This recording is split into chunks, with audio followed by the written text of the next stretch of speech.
দর্শক, ঈদের বিনোদনের অন্যতম মাধ্যম কিন্তু ঈদের সিনেমা দেখতে অনেকেই ভিড় করেছেন বসুন্ধরা সিনেপ্লেক্সে। সেখানে রয়েছেন আমাদের সহকর্মী শ্রেয়া রায়। আমরা সরাসরি যুক্ত হচ্ছি তার সঙ্গে।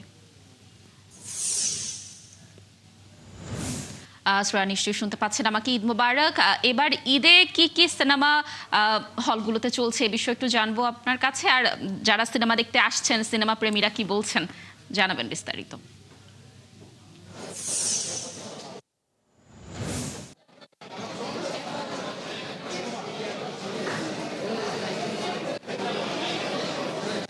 ঈদ মোবারক লাবণী।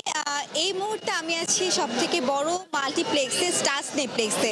এখানে কিন্তু ইতিমধ্যে 2 দিনের টিকিট বুক হয়ে গিয়েছে। 2 দিন কোনো দর্শক কোনো টিকিট কাটতে পারবে না। সব হল পরিপূর্ণ দর্শকে। সকলে আসছে ঈদের দিনগুলোকে উদযাপন করছে তাদের নতুন নতুন সিনেমার সাথে। তাদের পছন্দের সিনেমাগুলো দেখছে, পছন্দের নায়কের সিনেমাগুলো দেখছে। সেই সাথে আমি শুধু যে দর্শকরাই সিনেমা দেখছে তা কিন্তু নয়, যেই আর্টিস্টগুলো সিনেমাতে কাজ করেছে তারাও এক একজন আরেকজনের সিনেমাগুলো দেখছে।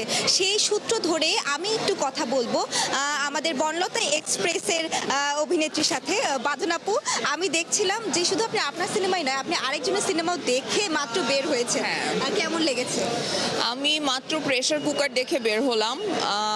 ভালো লেগেছে। প্রথমত আমি রায়হান রাফির কাছে গ্রেটফুল যে ও আসলে এরকম একটা কনসেপ্টে কাজ করেছে, এবং ওর তো আলাদা একটা ম্যাজিক আছে স্ক্রিনে, কিভাবে আসলে স্টোরিটা বলতে হয় সেইটার ম্যাজিকটা রায়হান রাফির জানা।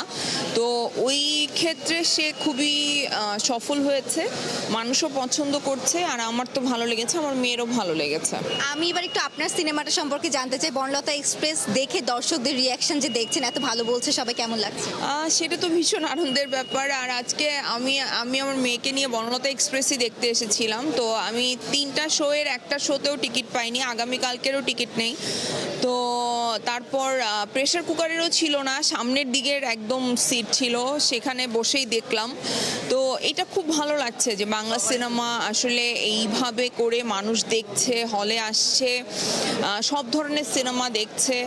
এটা ভীষণ ভালো একটা দিক আমি মনে করি। কিন্তু আপনার ভিতরে যে বিশেষ গুণটি, নিজের সিনেমায় শুধু না অন্য সিনেমাগুলোকে যে সাপোর্টটা দিচ্ছেন, এটা তো আমাদের সিনেমা ইন্ডাস্ট্রির জন্য আমার মনে হয় যে একটা বিশাল বড় পাওয়া, যে আর্টিস্টরা এভাবে একে অপরের পাশে থেকে কাজ করবে। মানে এটা কিন্তু অনেকের মধ্যে আমি দেখছি না, আপনার মধ্যে এটা আছে। এটা কিভাবে মনে হলো, কেন মনে হলো না যে আমার সিনেমারই প্রচারণা শুধু আমি করবো? এটা কেন মনে হলো? আসলে জীবনে এত কিছু প্রাপ্তির সাথে সাথে তো অনেক কিছু আসে আসলে, তো অভিজ্ঞতাও আসে। যেহেতু আমি দেশের বাইরে প্রচুর ফেস্টিভ্যালে গিয়েছি সিনেমা নিয়ে, নিজের সিনেমা নিয়ে, তো ওখান থেকে আমি অনেক কিছু শিখেছি আসলে। তো এই বিহেভিয়ারটা আমি ডেফিনেটলি দেশের বাইরের ফেস্টিভ্যালে ঘোরার থেকে, মানে হয় না যে আমি নিজের মধ্যে ধারণ করেছি যে ওকে শুধু নিজে সামনে এগিয়ে গেলে হবে না, সবাইকে নিয়েই আসলে সামনে এগিয়ে যাওয়ার মধ্যেই সবচাইতে বড় আনন্দ এবং সার্থকতা। অসংখ্য ধন্যবাদ আপু। এই ছিল আমার কাছে স্টার সিনেপ্লেক্স থেকে সবশেষ আপডেট। লাবণী, সবাইকে ঈদ মোবারক। শ্রেয়া, ধন্যবাদ আমাদের সাথে যুক্ত থাকার জন্য। আপনি থাকুন সেখানে, নিশ্চয়ই আমরা ঈদের সিনেমার আরও তথ্য আপনার মাধ্যমে দর্শকদেরকে পরবর্তী সংবাদ সংযোগগুলোতে জানাতে পারবো।